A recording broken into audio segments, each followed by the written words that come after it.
If you're trying to eat healthy and your kitchen isn't prepared, your willpower does not stand a chance.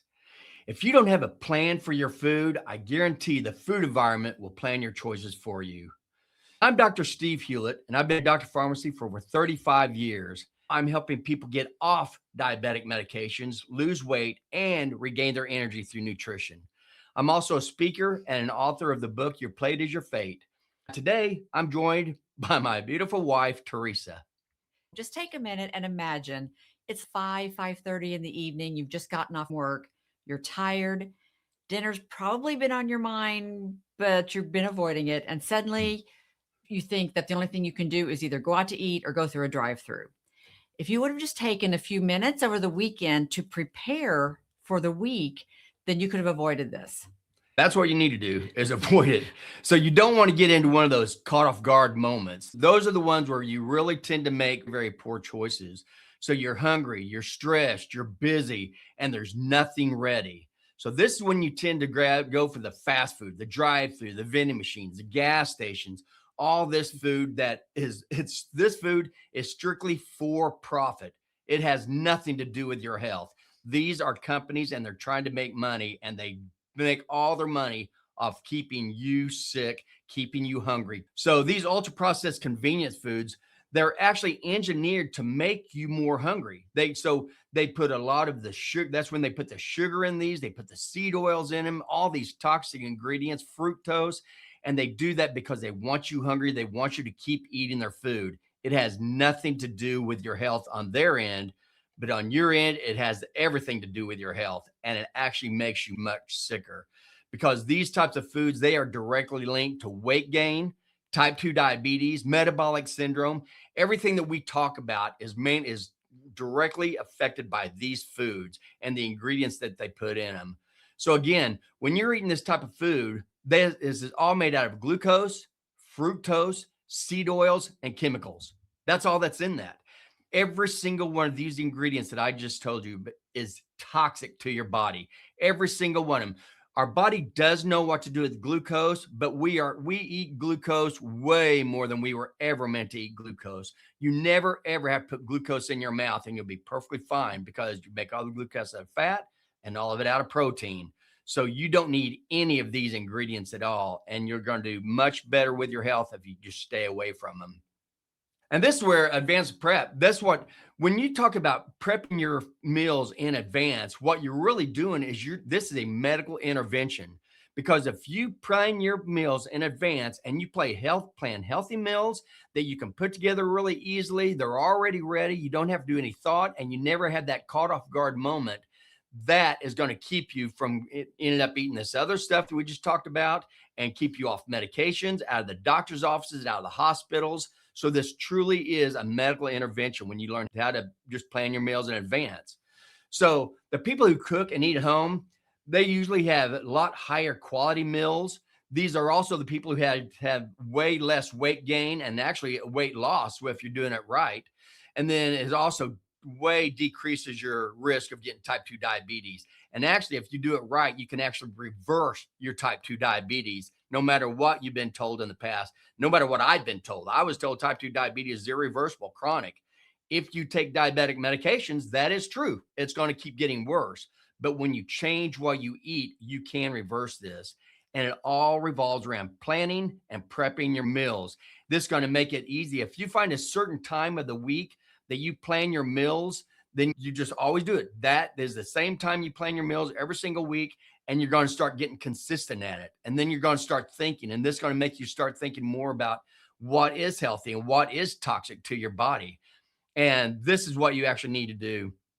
And if you have a busy life, which everybody is, there's nobody that you will ever talk to that says, oh, I have so much free time, I don't know what to do with myself.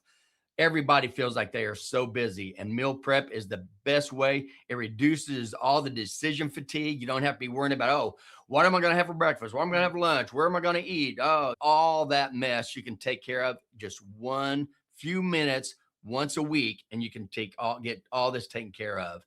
So you don't have to worry about what should I eat anymore. So this is something where you're going to want to, even if it's on the weekend, say, let's pick Sunday, and maybe Sunday morning, you could do your meal prep. Just get up a little bit earlier, maybe even just 30 minutes, because it doesn't take that long. The longest part is just thinking about it. It's just like getting ready to go to the gym. The hardest part is putting on your shoes and heading downstairs or going through the door. That is the hardest part. So that's all it takes, that mental preparation of, okay, I'm just going to get up a little bit earlier because you already did your grocery shopping, which would be something else.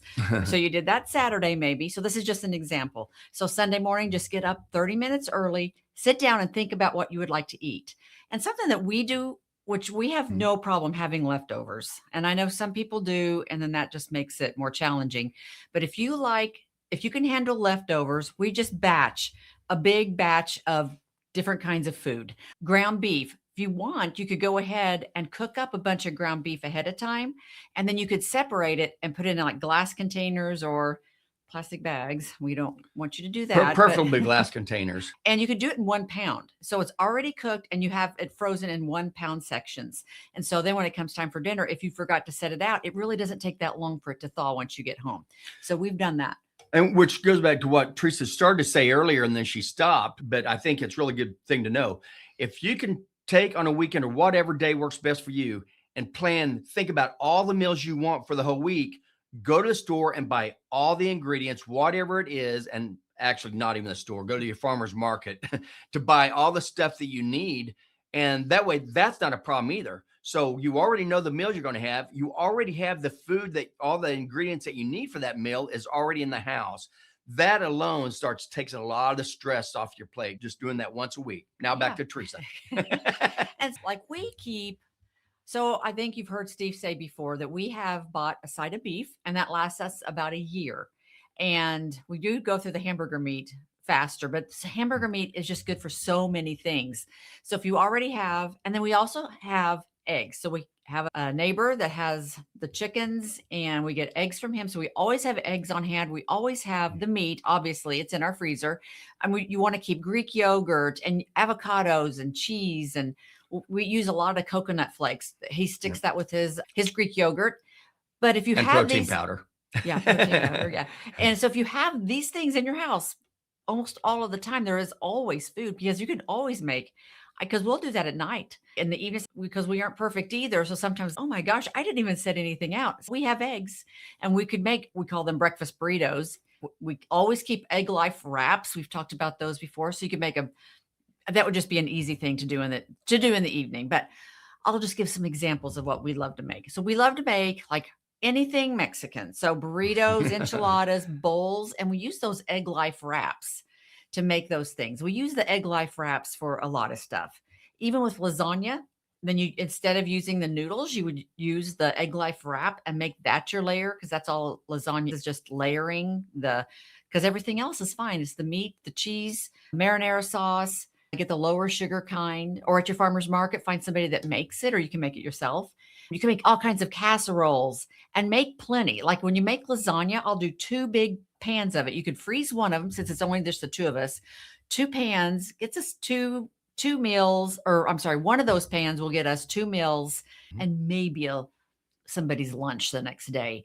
But if I have no problem eating lasagna every night. This week is lasagna week. Lasagna or Mexican bowls or burritos. Yeah. We can eat those 2-3 days in a row with no problem whatsoever. Yeah, we did that a couple of weeks ago. And just so you know, what we're talking about is leaving the carbohydrates out of your mouth. That's what we're talking about. Carbohydrates and glucose are the exact same thing. If there's 50 grams of carbohydrates, that means there's 50 grams of glucose. Glucose toxicity is why we are so sick today. We are obese. We have type 2 diabetes, fatty liver disease, kidney disease, brain fog. Everything is because we eat way more glucose than we ever needed to. The minimum daily requirement of glucose is 0. You never ever have to put a carbohydrate in your mouth ever. Remember, carbohydrate means anything plant-based foods or lab-based foods.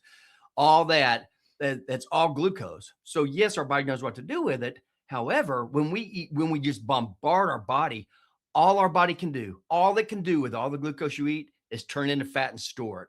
And that's where you start getting into all these problems. So as we go through the rest of this, that's what we're talking about. You can do everything you need with just protein and fat. And you can have a few vegetables if you want to. And that's like we say, we'll do avocados every now and then. We love things like that. We just don't eat a lot of it. It's mainly protein. So take the meal that you love, look at what's a carbohydrate, like what Teresa's getting ready to talk about also, like lasagna. The carbohydrate in lasagna are the noodles. Get rid of the noodles and put a layer of meat.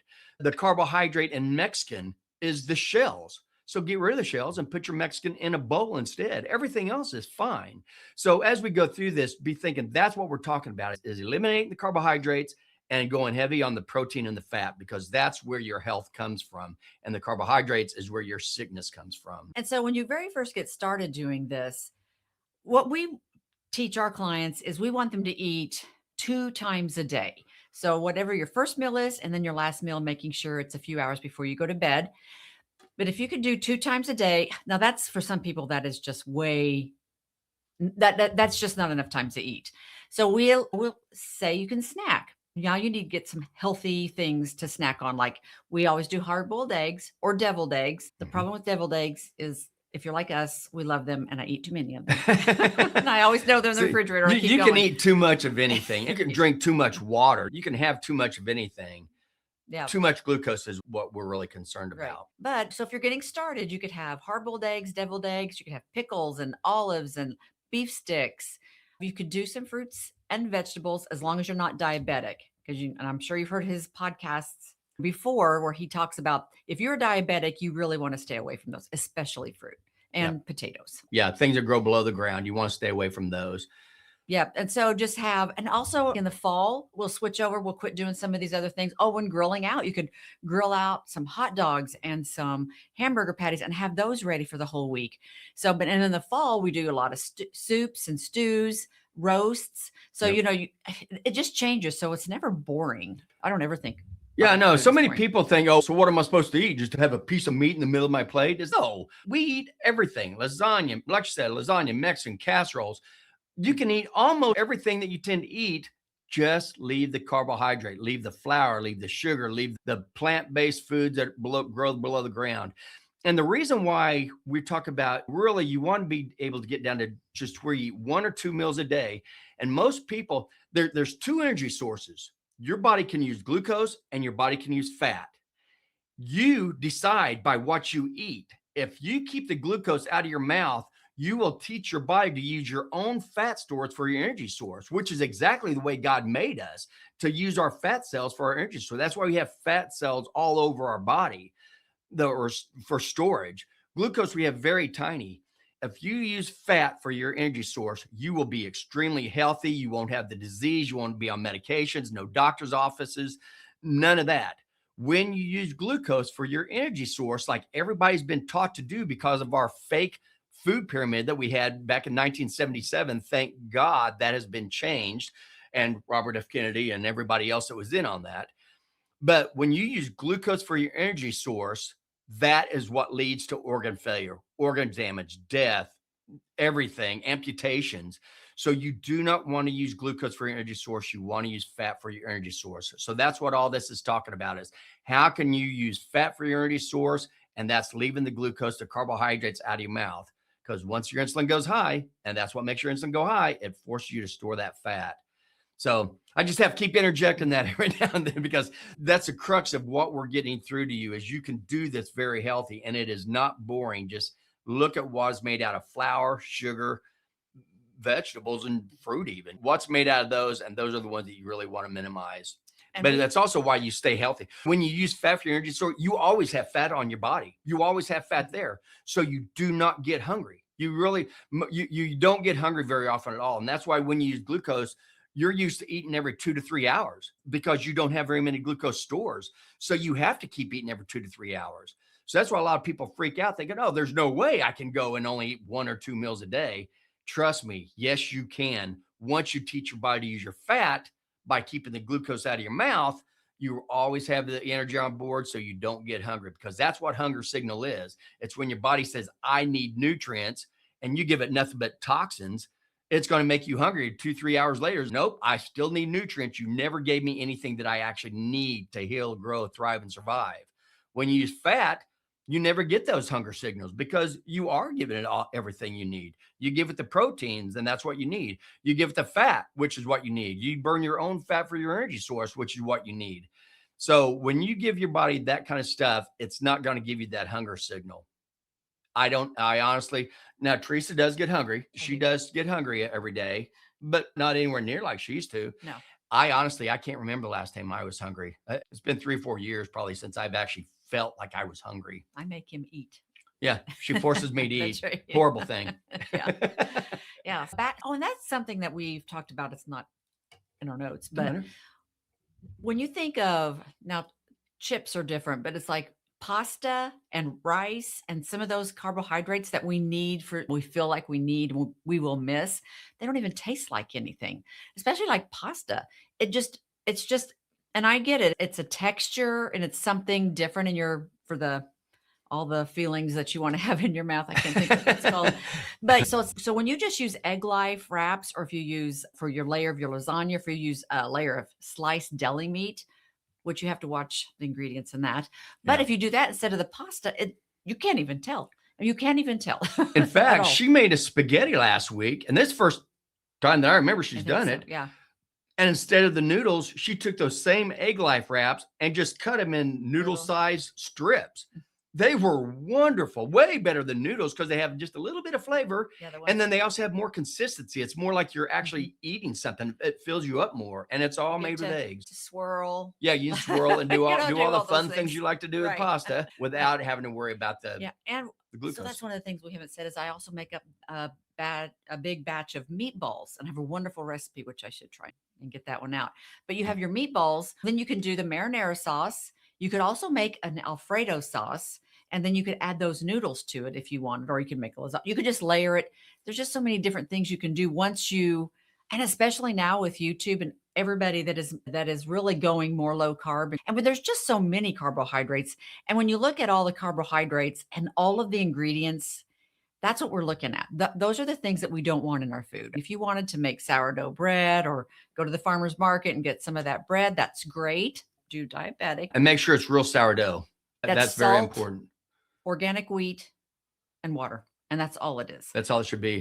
So And some kind of a starter. If it says anything about like an acid, like acetic acid or something like that, that's not real sourdough. If it says anything about yeast, that's not real sourdough. They're skipping the most important part about sourdough bread, which is where the bacteria actually goes in and eats the glucose, eats the carbohydrates out of the bread, basically is what you're doing. And that's why the real sourdough bread actually isn't bad for you to eat even if you're trying to eat healthy. Just make sure that it's made with the right ingredients, salt, water, some kind of starter. Yeah. So any of these things you can just make ahead of time.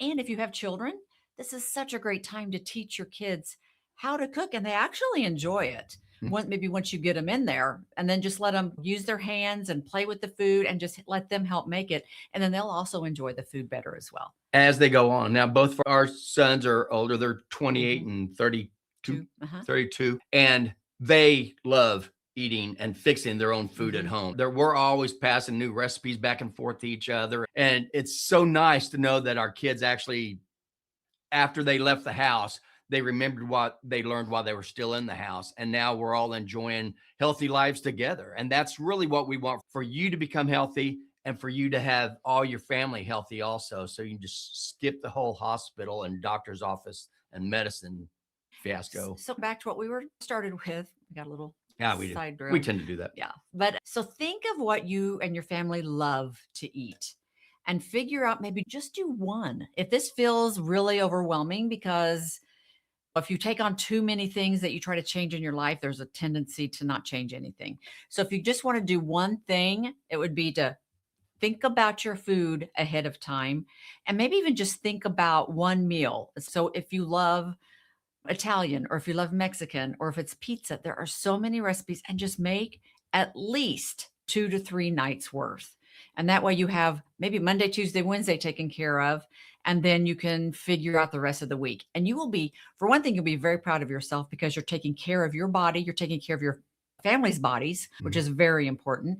And just that feeling alone, will just make you want to keep doing it. And that's the other thing. Think about what meal. At first, what meal do you tend to struggle with? Is it you're rushing around morning, you can't get breakfast, or is it the lunch when that's so crazy at the office that you can't even break over lunch? Or is it dinner? Is it you work so late and you've got to take the kids to what sports practice or whatever? And so which meal is it that you're most stressed out about? And work on that meal. If just to start off, you should have all your meal planned, but just start off in the meal that's most concerning to you. And you'll find that actually when you start eating healthy, you're actually going to eliminate one of those meals, whether it's breakfast or whether it's dinner, that's going to be up to you. But that's also going to help with decreasing your stress. And that's what this whole thing is, because stress is very horrible on your body too. So we're trying to tell you one way that you can avoid stress with your eating and what you're doing is not be caught off guard and plan your meals in advance. That's what this whole podcast is about. So think about the meal that's most stressful for you all the time, and think about how can you make this meal easier? Can you make casserole soup for you different portions? You put different portions in your freezer so you can pull it out and you thaw it out easily.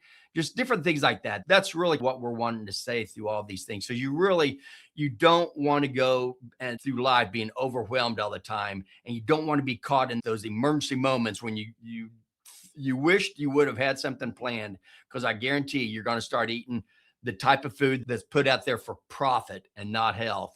And that's definitely going to go against your health. If you could just take one or two of these things. So choose your protein. Like I said, I'll do things where it's like, it's going to be Mexican bowls this whole week. So that's probably going to be ground beef. It could be ground turkey or chicken, but for us, it would be ground beef because we have the side of beef. But think of that, maybe one or two proteins that you'll have. And that thing right there takes out a lot of the stress, just figuring out one of the proteins that you're going to have. So once you have that figured out, and then just kind of go from there and make leftovers. And that's where having a side of beef is, or whatever, quarter of beef, whatever you can afford, save up in advance and buy it. And once you do, it's going to be a lot cheaper. Like I said, we get a side of beef. And when you look at all the T-bone steaks, the roast, the Kansas City strips, the hamburger, everything that we get with that, it comes to an average of around $7 a pound. You can't hardly buy ground beef for $7 a pound anymore, I don't think. I don't know. But that also relieves the stress also, because all you have to do is say, what do you want to eat tomorrow? We go down the freezer and make sure that's thawed out. So when tomorrow comes, we've already got our food already ready. We didn't have to worry about what are we going to get at the store, going to the store, paying for it, all that kind of stuff. It's all taken care of. And that's what we want you to do. We want eating to be healthy, convenient, and totally stress-free. That's what we want for you, because that's what's going to keep you healthy. And going back to talking about grilling out, now that the weather's getting nicer, if you want to make a steak or hamburger patties or whatever. Also, if you want to have a salad, we make a really good Mediterranean salad. We usually have the things on hand. I don't normally keep salads in the winter because they just go bad. I just have to throw everything away. But it is nice to have a salad. A lot of people say they just love them. Make your own dressing if possible, or have certain dressings that they don't have seed oils, which is a whole other topic. And we like having different textures too. So another thing that we do is we eat a lot of shrimp. We just keep frozen shrimp in the freezer, and then we thaw some out. So if we're going to have a burger or we're going to have steak, we throw shrimp on board. So we have two different proteins, but just a little bit of texture, a little bit of flavor difference also. So that's something. Have little things that you can easily add to something, a meal that you already have. Just kind of spice it up a little bit if you want to. And the fermented foods, different cheese and sauerkraut. We just left the farmer's market and got some sauerkraut. Yeah. I don't know, spicy sauerkraut. And we've already had some. It's so good. It was wonderful. Yeah. We just now had some before we started doing this. It's like, I still taste it in my mouth, and it was really good. And fermented foods are so healthy for your gut, because most people's guts are so torn up. We never used to see all these GI issues, Crohn's disease, inflammatory bowel disease, IBS, everything else, colitis.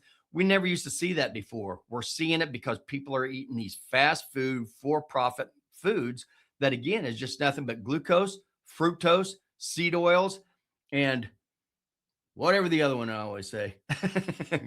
Oh, chemicals. Oh. Yeah, chemicals. Yeah, the worst, because it's so inflammatory to your body. So we just want you to stay away from that stuff as much as possible. So these are just some kind of hints of how you can do that. Yeah, so like we've been saying, just being prepared. It's the biggest part is just thinking ahead, being prepared for everything, and then you won't be whatever that waylaid or whatever that one Yeah, saying went is. way late. So really, it's mindset. It's all about your mindset. You need to troubleshoot ahead of time. And then you also, when you do this, do it for 1 week and like you'll notice, you'll say, whoa, that was nice. I didn't have all those stressful moments. I didn't eat anything bad because I planned in advance. And just try it. If you haven't meal prepped before, it'll be one of the greatest things you can do for your health. And you'll find out that once you start doing it, it's very easy. We've been meal prepping for a few years now, Yeah. and we don't stress out over what we're going to eat anymore. And you'll save money as well. People think it's Oh, so much yeah. more expensive, and it's not. I know we've told this story before. We were at Walmart in the line a few years ago. A gentleman and his like teenage age son was up in front of us, and they had just checked out, paid. It was like 100 and something dollars. And the son was like, "Oh my gosh, groceries are so expensive." And we looked in their cart and they had no food. There was no food in there at all. It was It was all, chips, yeah. crackers, cookies, power drink, whatever the energy drinks are, soda pop. There was no food. There There's was no no food. meat. There were no eggs. There was nothing that was food in there. And when we talk about food, remember the whole reason you eat is to give your body the nutrients it needs. And the nutrients your body needs is protein, fat, cholesterol, vitamins, and minerals, and then water, obviously.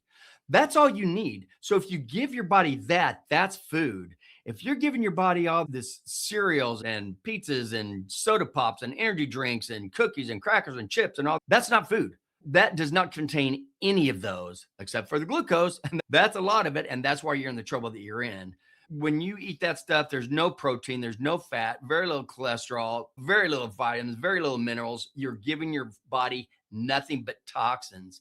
And that's what we want you to realize and stop doing it. If that's what you're doing, just stop. And so if anybody is out there and you're thinking, but I don't know how to cook, my mom didn't teach me. I don't know how to cook. And we always eat out or go through the drive-through because it's just so easy. Just remember, it's a skill. You're just going to have to keep practicing at it. It's not something you're born with to know how to cook. You just need to. And with YouTube now, there are so many ways that you can learn how to cook. And I would just learn how to cook one thing.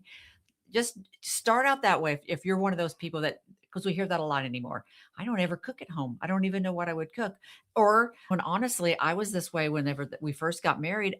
We had lots of chicken helper and hamburger helper, and I felt like I was really cooking. You know? Now, granted, this was 40 years ago, so give her a break. That. And so a lot of people, we do hear that from a lot of people. So you want to just, if it feels really overwhelming, maybe just change that up. Just one recipe. And also don't forget, there's wonderful cookbooks out there.